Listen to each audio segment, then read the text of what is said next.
வணக்கம். நீங்கள் இணைந்திருப்பது வெற்றி டிவியின் பிரதான செய்திகளுடன். செய்திகள் வாசிப்பவர் நிலுஜா ஜீபாலன். முதலில் இன்றைய தலைப்புச் செய்திகள். வேட்பாளர்களின் செலவு அறிக்கைகள் பகிரங்கப்படுத்தப்படும். அனைவரின் ஆதரவையும் கோரும் புதிய சபாநாயகர். அனுர் அரசுக்கு முகாமைத்துவ அனுபவம் போதாது, எதிர்க்கட்சி குற்றச்சாட்டு. பதவியை ராஜினாமா செய்தார் கனடா பிரதமர். வவுனியா மாநகரில் லங்கா டைல்ஸ் ஏக விநியோகஸ்தர் ஜெய்ராம் சர்மிக்கில். லங்கா டைல்ஸின் 2க்கு2 ஃப்ளோர் டைல்ஸ், 2க்கு1 வால் டைல்ஸ். உங்களுக்காக லங்கா டைல்ஸ் 2க்கு1 அளவிலான டைல்ஸ்களில் 40% பிரம்மாண்டமான விலைக்கழிவுடன். அதேபோன்று லங்கா டைல்ஸின் 2க்கு2 டைல்ஸ்கள் 40% பெரும் விலைக்கழிவுடன் பெற்றுக்கொள்ள நாட வேண்டிய ஒரு இடம் ஜெய்ராம் சர்மிக். இலக்கம் 7, முதலாம் குறுக்கு தெரு, வவுனியா. தொடர்புகளுக்கு 07718534778. மாபெரும் விலைக்கழிவு. தொடர்வன இலங்கை செய்திகள். பாராளுமன்ற தேர்தலில் போட்டியிட்ட அனைத்து வேட்பாளர்கள், கட்சியின் செயலாளர்கள், சுயேட்சை குழு தலைவர்கள் மற்றும் தேசிய பட்டியல் வேட்பாளர்களின் செலவு அறிக்கைகள் இன்று முதல் பகிரங்கப்படுத்தப்படும் என தேர்தல் ஆணைக்குழு தெரிவித்துள்ளது. இது தொடர்பான அறிக்கைகள் அனைத்து மாவட்ட செயலகங்களிலும் ராஜகிரியில் உள்ள தேர்தல் ஆணையக அலுவலகத்திலும் பகிரங்கப்படுத்தப்படும் என தேர்தல் ஆணைக்குழுவின் தலைவர் RMAL ரத்நாயக்க தெரிவித்துள்ளார். செலவு அறிக்கையை சமர்ப்பிப்பதற்காக வழங்கப்பட்ட காலப்பகுதியில் மாவட்ட மட்டத்தில் அரசியல் கட்சிகளை பிரதிநிதித்துவப்படுத்தும் 8361 வேட்பாளர்களில் 7412 பேர் செலவு அறிக்கைகளை சமர்ப்பித்துள்ளனர்.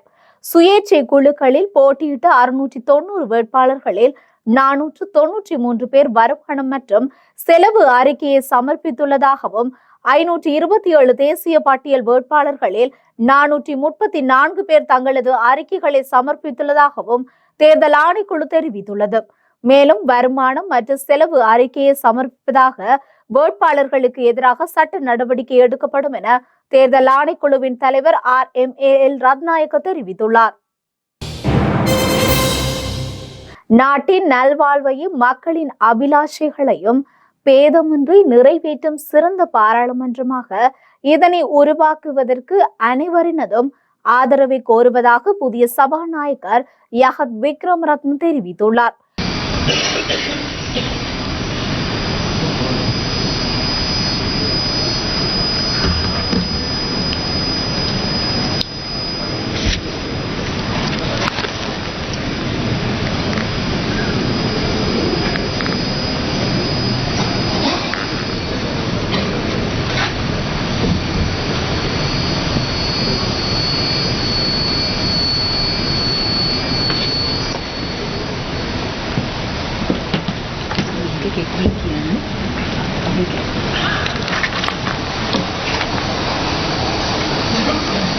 புதிய சபாநாயகர் மேலும் கூறியதாவது, என்னை சபாநாயகராக நியமித்ததற்கு வாழ்த்துக்களை அனுப்பிய அனைவருக்கும் எனது நன்றியை தெரிவித்துக் கொள்ளுகின்றேன்.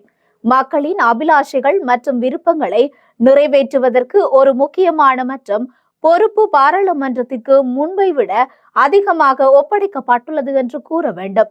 அங்கு அரசியல் அமைப்பு சட்டம் மற்றும் நிலையேற் கட்டளைகள், தீர்ப்புகள் மற்றும் சட்டத்தின் பல்வேறு விதிகளை கடைபிடித்து பொதுமக்களின் நலனுக்காக சட்டமன்றத்தின் சுமையான பொறுப்புகளை நிறைவேற்றுவதற்கு சபாநாயகராக சுதந்திரமாகவும் பாரபட்சமின்றியும் பணிகளை நிறைவேற்றுவதற்கு நான் நியமிக்கப்பட்டுள்ளேன். அந்த பணிகளை நிறைவேற்றுவதற்கு கட்சி எதிர்ப்புகளின்றி அனைத்து உறுப்பினர்களின் ஆதரவையும் எதிர்பார்க்கின்றோம். நான் இந்த உயர் பதவி வகிக்கும் வரை மக்கள் பிரதிநிதிகளாகிய உங்கள் அனைவரினதும் உரிமைகளை பாதுகாக்க எனது முழு ஆற்றலையும் செலவிடுவேன். பாரபட்சமின்றி நாட்டின் நல்வாழ்வையும் மக்களின் அபிலாஷைகளையும் நிறைவேற்றும் சிறந்த பாராளுமன்றத்திற்காக இந்த பாராளுமன்றத்தை உருவாக்க உங்கள் ஆதரவை நான் கேட்டுக்கொள்கின்றேன் என தெரிவித்துள்ளார். தேசிய மக்கள் சக்தியின் அரசாங்கத்திற்கு முகாமைத்துவ ரீதியான இயலாமை ஏற்பட்டுள்ளது என்பது தெளிவாக தெரிகின்றது. அதற்காக தேர்தலுக்கு முன்னர் இவர்கள் மக்களுக்கு வழங்கிய வாக்குறுதிகளில் இருந்து தப்பிக்க முடியாது. இந்த அரசாங்கம் தேர்தலுக்கு முன்னர் கூறியதே போன்று ஆட்சிக்கு வந்த 24 மணி நேரத்தில் மக்களின் அத்தியாவசிய பிரச்சனைகளுக்கு ஒரே நேரத்தில் நிவாரணம் வழங்கும் வேலை திட்டத்தில் தோல்வியடைந்துள்ளது. எனவே வாக்குறுதிகளை உடனடியாக நடைமுறைப்படுத்த அரசாங்கம் நடவடிக்கை எடுக்க வேண்டும் என ஐக்கிய மக்கள் சக்தியின் பாராளுமன்ற உறுப்பினரும் எதிர்க்கட்சியின் பிரதம கொறடாவுமான கஜந்த கருணாதிலக தெரிவித்துள்ளார். ஐக்கிய மக்கள் சக்தியின் தலைமை அலுவலகத்தில் நேற்று திங்கட்கிழமை இடம்பெற்ற செய்தியாளர் சந்திப்பிலேயே இவ்வாறு குறிப்பிட்டுள்ளார். அவர் தொடர்ந்து கருத்து தெரிவிக்கையில், ஆட்சிக்கு வந்து 24 மணி நேரத்தில் ஒரே நேரத்தில் நிவாரணம் வழங்குவோம் என்று கூறிய விடயங்கள் இந்த அரசாங்கம் மறந்துவிட்டது போன்று தெரிகின்றது.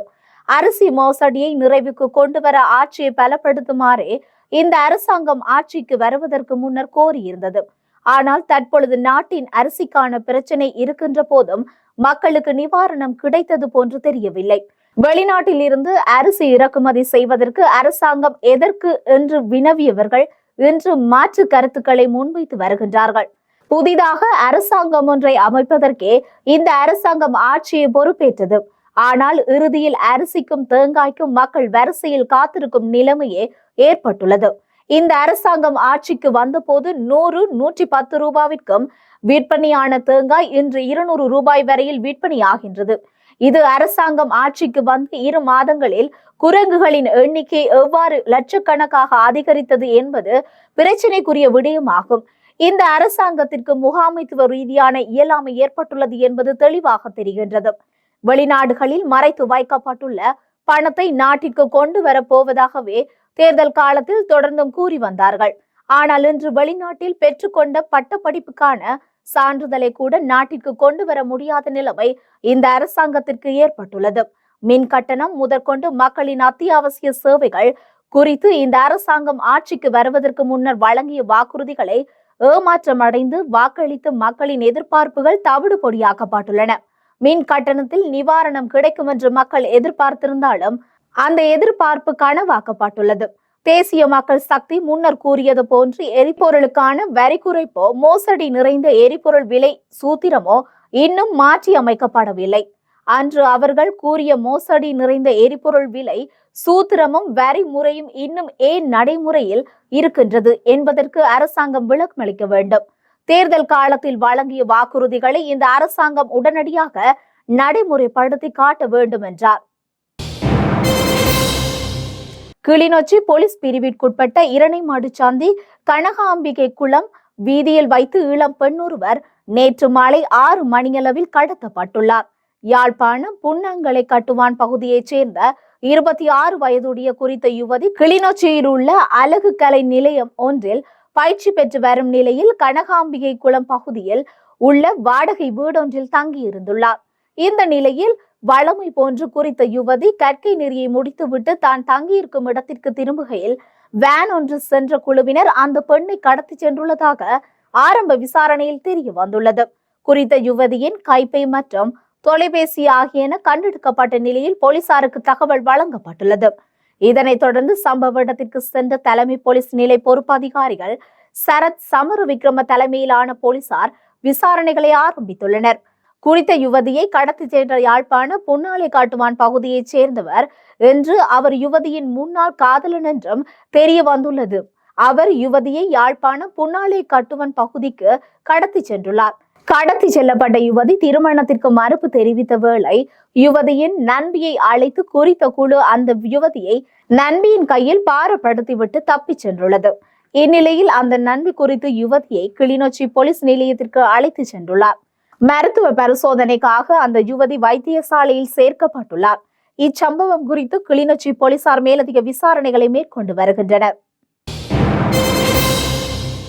பதுளை மாவட்டத்தில் உள்ள மலேக இளைஞர் யுவதிகளுக்கு தொழில் வாய்ப்புகளை பெற்றுக் கொடுப்பதற்கான விசேட தொழில் வழிகாட்டல் பயிற்சி கருத்தரங்கு தோட்ட உட்கட்டமைப்பு அமைச்சின் ஆலோசனை வழிகாட்டலின் கீழ் எதிர்வரும் 19ஆம் தேதி முதல் முற்பகல் 9 மணிக்கு ஊவா மாகாண சபை கேட்போர் கூடத்தில் நடைபெறவுள்ளது. இந்த கருத்தரங்கிற்கு வெளிநாட்டு வேலை வாய்ப்பு பணியக, இலங்கை ஹோட்டல் முகாமைத்துவ மற்றும் சுற்றுலா அதிகார சபை, தேசிய இளைஞர் சேவைகள் மன்றம், தேசிய தொழிற்பயிற்சிகள் முகாமைத்துவ நிலையம், ஊவா மாகாண சபை, தொழில்நுட்ப கல்லூரி, கைத்தொழில் அமைச்சு, பொறியியல் கல்லூரி மற்றும் வீதி அபிவிருத்தி அதிகார சபை ஆகிய அரசு நிறுவனங்கள் அனுசரணை வழங்குகின்றன. கருத்தரங்கில் கலந்து கொள்வோர் 07607787141 அல்லது 07504619115 அல்லது 077927005 மற்றும் 07720422674 ஆகிய தொலைபேசி இலக்கங்களுடன் தொடர்பு கொண்டு மேலதிக தகவல்களை பெற்றுக் கொள்ளுமாறு ஏற்பாட்டாளர் வேண்டுகோள் விடுத்துள்ளனர். சாவகச்சேரி நகர சபையால் அண்மையில் கட்டப்பட்ட புதிய கடைகளை குத்தகைக்கு வழங்குவதற்காக பகிரங்கமாக கேள்வி கோரப்பட்டுள்ளது. கடைகளை கட்ட ஆரம்பிக்கும் பொழுது 2000ஆம் ஆண்டு யுத்தத்தில் கடைகள் அழிவடைந்த வர்த்தகர்களுக்கு புதிய கடை தொகுதியில் முன்னுரிமை வழங்கப்படும் எனவும் கடைகள் வழங்கப்படும் எனவும் நகர சபையால் உத்தரவாதம் அளிக்கப்பட்டிருந்தது. இந்த நிலையில் குறித்த வாக்குறுதியை மீறி கேள்வி கோரப்பட்டுள்ளதற்கு எதிர்ப்பு தெரிவித்தும் விண்ணப்பதாரி நகராட்சி மன்ற எல்லைக்குள் வசிக்க வேண்டும் என்ற நிபந்தனையை உள்ளடக்க வேண்டும் என கோரியுமே இந்த போராட்டம் இடம்பெற்றது. இதன்போது போராட்டக்காரர்கள் நகர சபையின் பிரதான நுழைவாயிலில் பூட்டி போராட்டத்தை முன்னெடுத்தனர்.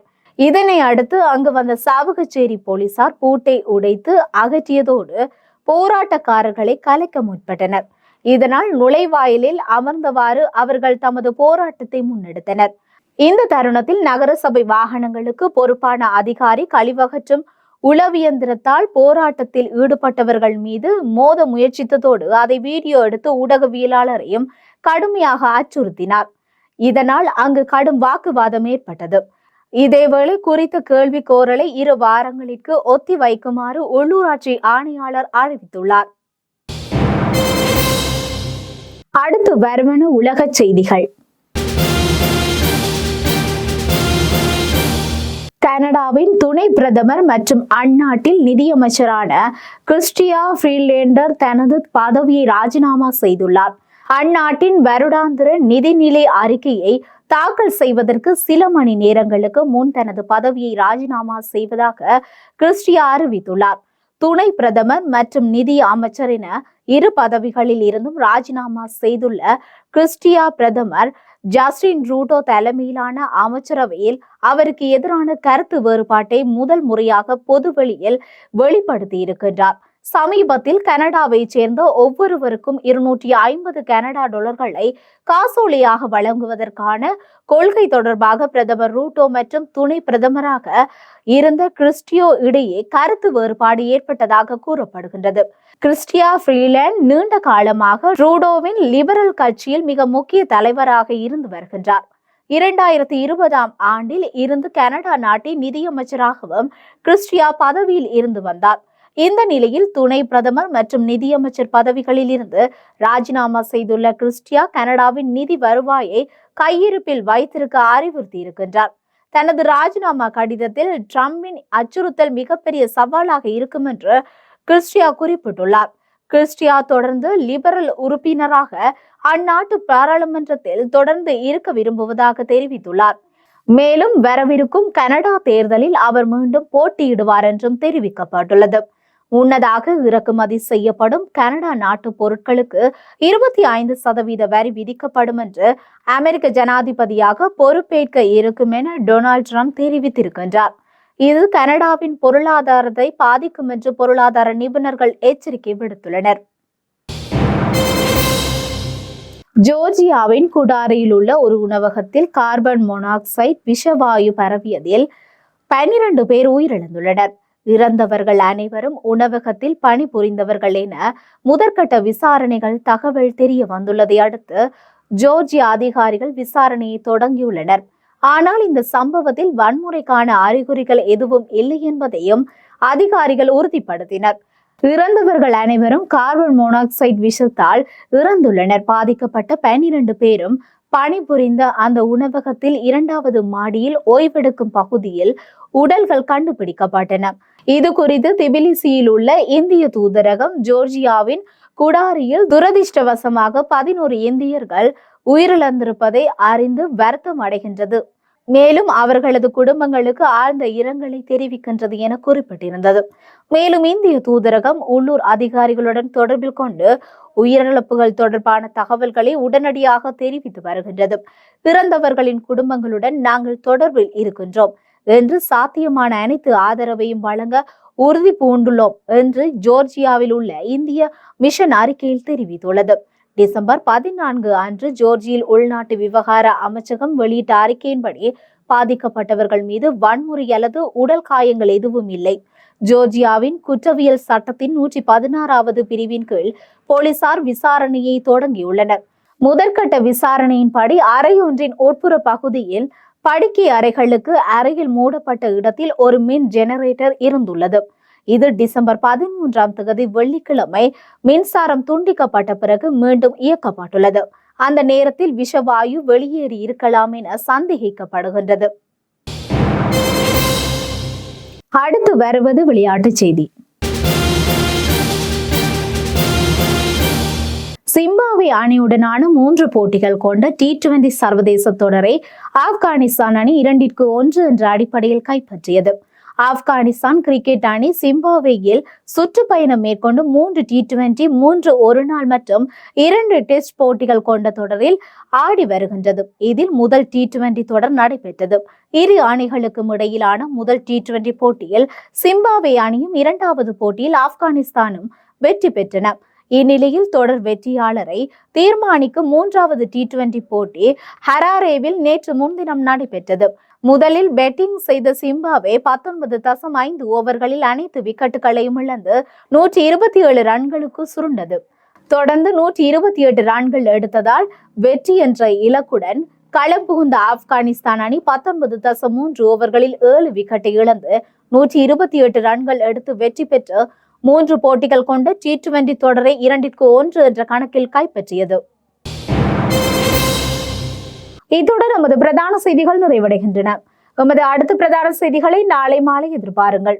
தொடர்ந்து இணைந்திருங்கள் வெற்றி டிவியின் யூடியூப் பக்கத்துடன். வணக்கம்.